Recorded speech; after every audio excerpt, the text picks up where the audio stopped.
এখন বাজে সকাল 8টা, আর এখন আমাদের ঠাকুর বরণ করা হবে, তারপরে বেরোবো আমরা প্রতিমা নিরঞ্জনে। তো এখন যাচ্ছি হচ্ছে ঠাকুর বরণ করতে।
এবারের পুজোটা আমার কাছে একটু বেশি স্পেশাল, কেন জানো?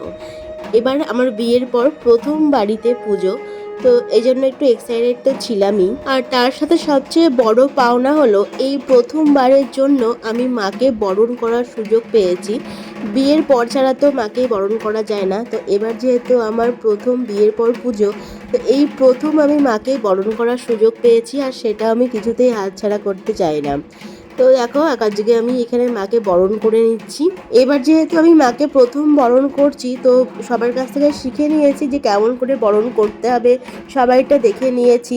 মা বৌদিরা আমার আগে বরণ করেছে, তাদেরটা দেখে দেখেই তাদের মতন করেই করার চেষ্টা করছি। কতটা সঠিকভাবে পেরেছি জানি না, তবে একদম মন থেকে খুব সুন্দরভাবে মাকে বরণ করতে পেরে সত্যি আমার মনটা ভীষণ ভালো হয়ে গেছিলো। আর আমরা চাই এবং চেষ্টা করি সব কিছু যেন খুব সুন্দরভাবে, অবশ্যই তিনি যেটা চাইবেন সেটাই হবে, সেভাবে খুব সুন্দর করে মায়ের পুজোটা আমরা দিতে পারি, এবং লাস্ট অবধি যেন প্রতিমা নিরঞ্জন অবধি খুব ভালো করে আমরা মাকে বিদায় জানাতে পারি। তো এখন বরণ শেষে মাকে নিয়ে আমরা বেরোবো প্রতিমা নিরঞ্জনে।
প্রত্যেকবার আমরা হেঁটে হেঁটে যাই ঠাকুরের সাথে, আর এবার যাচ্ছি অন্য জায়গায়, মানে একটু দূরে, সেজন্য ঠাকুর যাচ্ছে এই যে এই গাড়িতে, আর আমরা যাচ্ছি সবাই টোটোতে।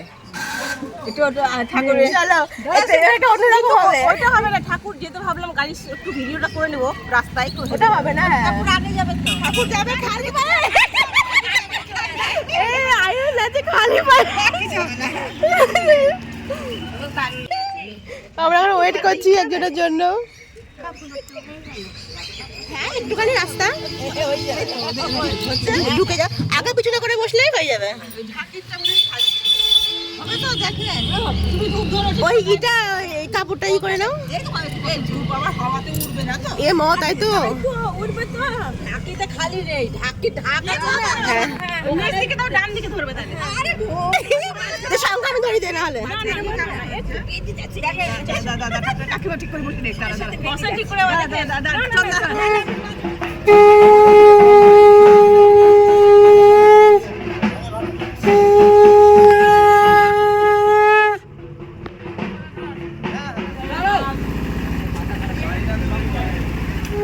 চলে এসছি আমরা। এই যে কোনো নদীতে জল নেই, এখানে একটু জাস্ট জল পেয়েছি।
সামনের দিকে কাত হয়ে যাচ্ছে।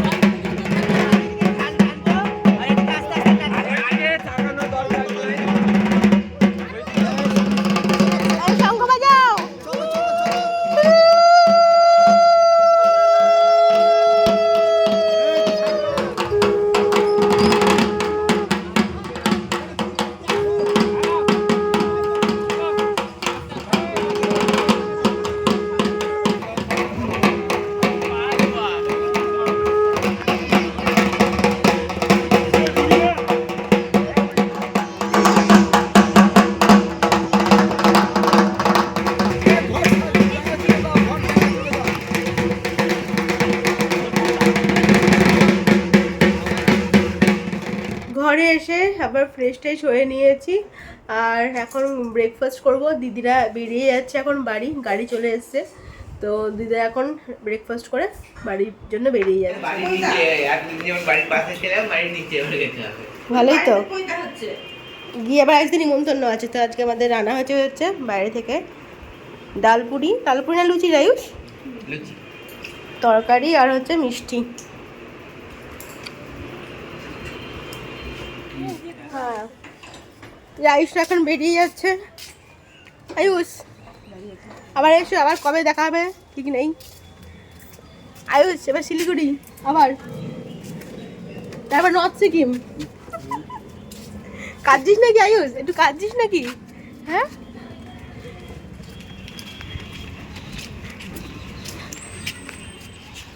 এখান থেকে করে না একটু এই করে ঠাকুরের, হ্যাঁ ঠাকুরের স্থান আছে তো এখনো।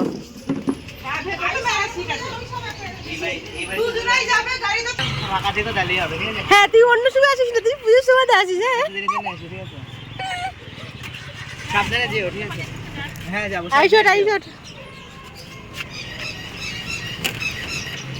আবার এসে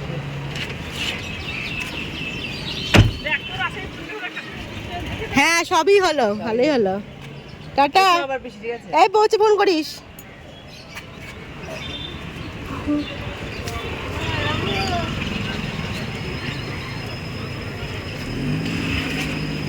সকালে খেয়ে গেল হ্যাঁ খেয়ে গেছে। ফোন নিচ্ছিস তো? দাদু গেছিল ঠাকুরের সাথে আজকে হচ্ছে আমাদের ওই বাড়িতে আবার লাঞ্চ, তো একবার আমি ফ্রেশ ট্রেশ হয়ে নিলাম, প্রচণ্ড গরম, না হলে ভালো লাগছে না। তো এখন যাই, গিয়ে লাঞ্চ করে আসি। সুমন আবার ফোন করেছিল। চলো, এই যে মাই স্থান ফাঁকা।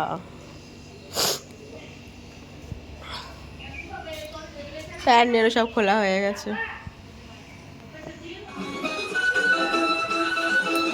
এখানে আবার আমার বিয়ের ক্যাসেট চলছে, এই যে টিভিতে চলছে আজকে। আর এখানে সব দিদিরা দেখছে। খাওয়া দাওয়া করে বসে বসে এখন বিয়ের ক্যাসেট দেখা চলছে।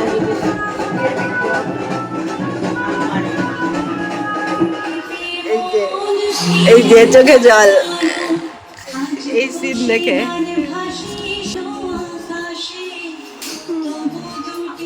বসে গিয়েছি এখন ডিনার করতে। আজকে ডিনারে কিন্তু রুটি পরোটা ওসব কিছু না, এটা অন্যরকম চাউমিন। তো ডিনারে আছে চাউমিন খাবো।